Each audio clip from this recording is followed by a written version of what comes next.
man, the million-dollar question. How much does a fashion designer make in 2023? Are we broke? Are we rich? Have all those years of expensive education paid off? Let's run through everything in this video.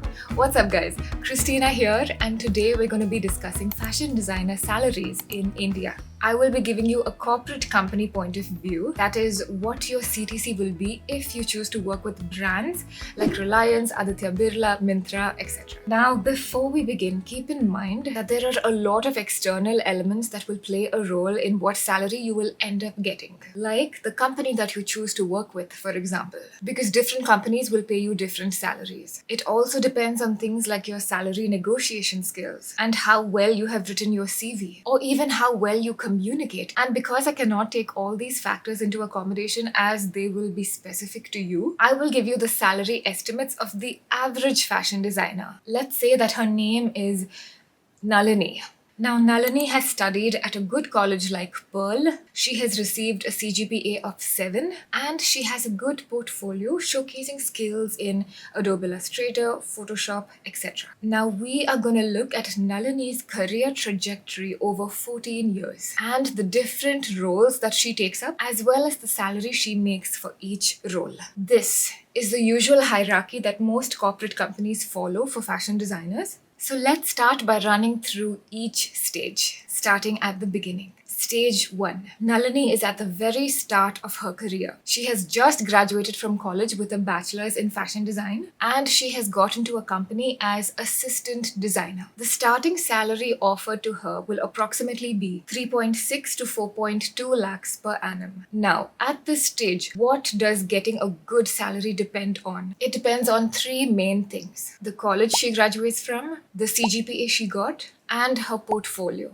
The better the college, the higher her CGPA, and the awesomer her portfolio, the higher a salary she can negotiate for. And I know what you might be thinking. Nalini's portfolio has very little at this point, right? I mean, she just graduated, she barely has anything to show. Click this link to find out how you can create an awesome portfolio, even when you are a fresher with barely any work experience. In stage 1, her key responsibilities are more on the admin side of things. She will be working on PLM uploads, tech pack making, creating trackers on Excel for sample arrival, keeping a record of fit review comments, etc. Since she is just starting out, she won't be given any design work to do. She instead will be working on a bit of trend research, a bit of mood board creation, and some design as well, but heavily under the guidance of a senior designer. Now let's move to stage 2, where she has gained 2 years of experience and she has decided to leave her first company to find a new job as a junior designer or associate designer. The salary offered to her at her next job will be about 4.2 to 5.4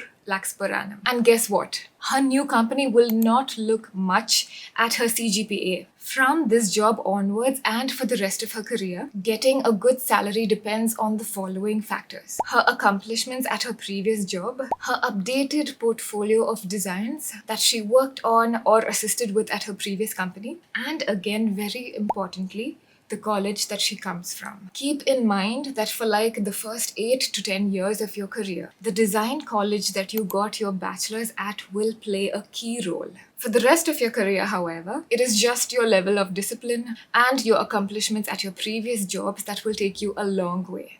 In stage 2, her responsibilities will slowly shift towards more design. She will start to take on the entire design for basic entry-level price point categories like basic solid color t-shirts that are sold in packs of 3, or just basic hoodies which simply have a logo on it. Now, moving to stage 3, where she has gained about 4 years of experience and she's applied for a position of designer or executive designer. Her salary will now be about 6 to 9 LPA. Now, this is when she starts to handle more advanced design in high fashion categories. She might even have one intern under her or an assistant designer helping her with her tasks. Next, at stage 4, when she hits about 6 to 8 years of experience, her position will be senior designer or design manager. The jobs at this stage will offer her 12 to 20 LPA.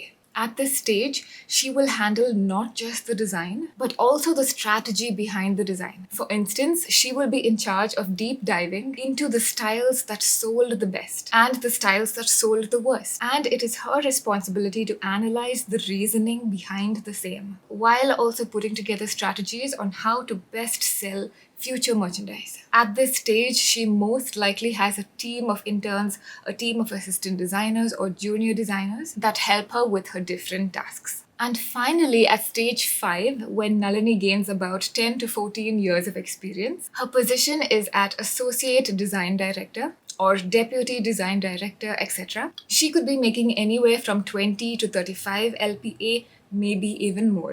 At this point, she no longer designs. Instead, she simply works on managing the teams under her. She holds meetings, provides advice, overlooks the execution of various multidisciplinary tasks and design presentations, and of course, strategizes and analyzes sales data with multiple cross-functional teams. So guys, those are the 5 starting stages that most fashion designers generally go through over a 14-year time period. To give you a quick peek on what Nalini's career could be like beyond that, there are even higher positions like design head, president of design, or vice president of design, etc. And regarding salaries for them, the sky is the limit. So I hope that Nalini was a useful example for you guys. I hope that gives you a good estimate on what fashion designers get paid. Go ahead and use this video as a guide for when you are looking for jobs and need to negotiate salaries. So thank you for watching, and if there is anything else that you guys want to know about a fashion designer's career, then let me know in the comments below. I'll see you guys next week.